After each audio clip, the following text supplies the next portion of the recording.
ارشاد فرمایا محبوب کریم صلی اللہ علیہ وسلم نے، بندہ جب کوئی گناہ کرتا ہے تو اس کے دل میں ایک سیاہ نقطہ لگ جاتا ہے، پھر اگر اس نے اس گناہ کو چھوڑ دیا اور اللہ رب العالمین سے معافی مانگ لی، توبہ کر لی، تو سیاہ نقطہ ختم ہو کر دل صاف ہو جاتا ہے۔ اور اگر اس نے گناہ کو نہیں چھوڑا، توبہ اور استغفار نہیں کی، بلکہ توبہ اور استغفار کے بجائے مزید گناہ پر گناہ کیا جاتا ہے، تو اس کی دل کی سیاہی بڑھ جاتی ہے، یہاں تک کہ اس کا دل سیاہ ہو جاتا ہے، سیاہی چھا جاتی ہے۔ آپ صلی اللہ علیہ وسلم نے ارشاد فرمایا، یہی وہ زنگ ہے، یہی وہ سیاہ نقطہ ہے جس کے بارے میں اللہ رب العالمین نے اپنے کلام پاک میں ارشاد فرمایا، کلا بل ران علی قلوبہم ما کانوا یکسبون، کوئی نہیں پر زنگ پکڑ گیا ہے ان کے دلوں پر جو وہ کماتے ہیں۔ یعنی ہماری آیاتوں میں کچھ شک و شبہ کا موقع نہیں، اصل بات یہ ہے کہ گناہوں کی کثرت اور گناہوں پر مداومت سے ان کے دلوں پر زنگ چڑھ گئے ہیں، جن سے حق بات ان کے اوپر کوئی اثر نہیں کرتی۔ حدیث مبارکہ میں فرمایا، جب بندہ کوئی گناہ کرتا ہے تو ایک سیاہ نقطہ اس کے دل پر لگ جاتا ہے، اگر توبہ کر لی تو مٹ گیا، ورنہ جو گناہ کرتا جاتا ہے وہ نقطہ بڑھتا چلا جاتا ہے، پھیلتا چلا جاتا ہے، یہاں تک کہ دل بالکل سیاہ ہو جاتا ہے، کالا ہو جاتا ہے، حق اور باطل کی تمیز باقی کوئی نہیں رہتی۔ یہی حال المکذبین کا ہے۔ کیوں؟ فرمائے شرارت پر شرارت کرتے چلے جاتے ہیں، بدتمیزیاں بڑھتی چلی جاتی ہیں، اللہ کی آیتوں کا مذاق اڑاتے چلے جاتے ہیں۔ کیوں؟ کہ حق بات ان کے اندر کوئی اثر نہیں کرتی، اور یوم جزا کی تکذیب کرتے رہتے ہیں۔ فرمایا کلا، یہ کہہ کر ان کو اس تکذیب سے روکا گیا۔ اس کے بعد کہا گیا کہ یہ لوگ صرف تکذیب ہی نہیں کرتے بلکہ ان کے دلوں پر بدعمالی کا زنگ چڑھا ہوا ہے، اس لیے اور ان کو حق بات سمجھنے کی ان کے اندر قابلیت کوئی نہیں۔ حضرت ابو ہریرہ رضی اللہ تعالیٰ عنہ سے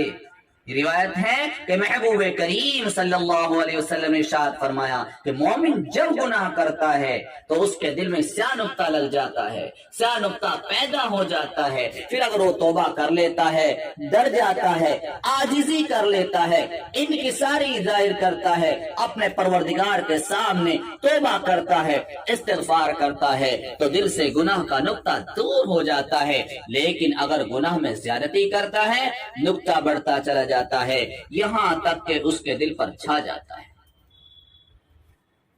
میرے پیارے دوست اور بزرگوں، ذرا سوچیں، مومنوں کے بارے میں تو حضرت حسن بصری رحمت اللہ علیہ نے فرمایا، اگر زاہدوں کو اور عابدوں کو معلوم ہو جائے کہ رب کا دیدار ان کو نہ ہوگا تو ان کی جان نکل جائے۔ امام مالک رحمت اللہ علیہ سے اس آیت کریمہ کے متعلق دریافت کیا گیا، کلا انہم عن ربہم یومئذ لمحجوبون، جس کا ترجمہ کوئی نہیں، وہ اپنے رب سے اس دن روک دیے جائیں گے، یعنی اس انکار و تکذیب کے انجام سے بے فکر نہ ہو، گناہوں میں ملوث نہ ہو۔ وہ وقت ضرور آنے والا ہے جب مومنین حق سبحانہ و تعالیٰ کے دیدار کی دولت سے مشرف ہوں گے اور یہ بدبخت محروم رکھے جائیں گے۔ یعنی اللہ رب العالمین کے نیک بندے، فرما بردار بندے اللہ رب العالمین کا دیدار کریں گے، ان کو دیدار الہی ہوگا، مگر یہ نافرمان، یہ گناہگار اس دیدار سے محروم ہو جائیں گے۔ تو امام مالک رحمۃ اللہ علیہ سے آیت کریمہ کے بارے میں دریافت کیا گیا تو فرمایا جب دشمنوں کو دیدار سے روک دیا جائے گا، ان کو دیدار میسر نہ ہوگا تو دوستوں پر وہ ضرور جلوہ فگن ہوں گے، دوست اس کو دیکھیں گے۔ امام شافعی رحمۃ اللہ علیہ نے فرمایا آیت میں بطور مفہوم مخالف دلالت ہے اس امر پر کہ اولیاء اللہ کو دیدار۔ تو میرے پیارے دوست اور بزرگوں، ذرا ہم سوچیں، آج اپنے آپ کو اللہ کے حضور جھکائیں، عاجزی کریں، استغفار کریں۔ ابو داؤد شریف کی حدیث ہے کہ ارشاد فرمایا محبوب کریم صلی اللہ علیہ وسلم نے کہ جو شخص پابندی سے استغفار کرتا رہتا ہے اللہ تعالیٰ اس کے لیے ہر تنگی سے نکلنے کا راستہ بنا دیتے ہیں، ہر غم سے اسے نجات عطا فرماتے ہیں، اور ایسی جگہ سے اس کو روزی عطا فرماتے ہیں جہاں سے اس کو گمان بھی نہیں ہوتا۔ ایک جگہ ارشاد فرما محبوب کریم صلی اللہ علیہ وسلم نے جو شخص یہ چاہے قیامت کے دن اس کا نامہ اعمال اس کو خوش کر دے تو اسے کثرت سے استغفار کرتے رہنا چاہیے۔ ایک جگہ ارشاد فرما محبوب کریم صلی اللہ علیہ وسلم نے خوشخبری ہے اس شخص کے لیے جو اپنے اعمال نامے میں قیامت کے دن زیادہ استغفار پائے۔ اس لیے توبہ کریں، اللہ رب العالمین کے دربار میں عاجزی کے ساتھ داخل ہوں، اللہ کے حضور جھک جائیں۔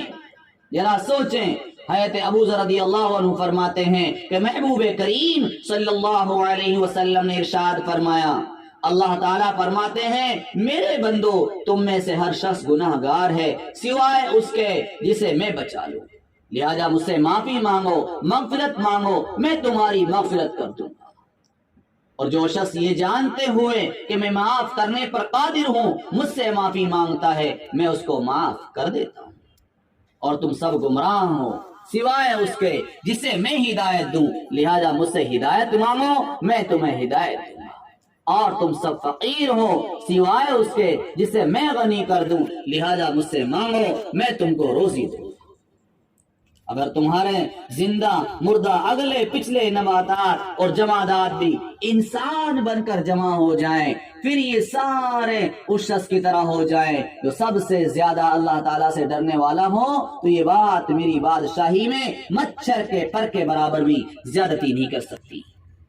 اور اگر یہ سب اکٹھے ہو کر کسی ایسے شخص کی طرح ہو جائیں جو سب سے زیادہ گناہگار ہو، تو یہ چیز بھی میری بادشاہی میں مچھر کے پر کے برابر بھی کمی نہیں کر سکتی۔ ذرا سوچیں میرے پیارے دوست اور بزرگوں، یہ ابن ماجہ شریف کی حدیث ہے، حدیث نمبر 4257 ہے۔ ذرا سوچیں، تو اللہ تعالیٰ نے فرمایا اگر تمہارے زندہ مردہ اگلے پچھلے نباتات جمادات بھی انسان بن کر جمع ہو جائیں اور ان میں سے ہر ایک مانگنے والا ہو اپنی اپنی خواہشات کو آخری حد تک مانگ لے، تو میرے خزانوں میں اتنی بھی کمی نہیں آئے گی جتنی تم میں سے کوئی سمندر کے کنارے پر سے گزرے اور اس میں سوئی ڈبو کر نکال لے، یہ اس لیے کہ میں بہت سخی ہوں۔ جتنی آدمی سمندر میں سوئی چبھے گا، سوئی ڈالے گا، اس میں پانی کا قطرہ آتا ہے، اتنی بھی میرے خزانے میں کمی نہیں آ سکتی۔ اللہ تعالیٰ فرماتے ہیں میں بزرگی والا ہوں، میرا دینا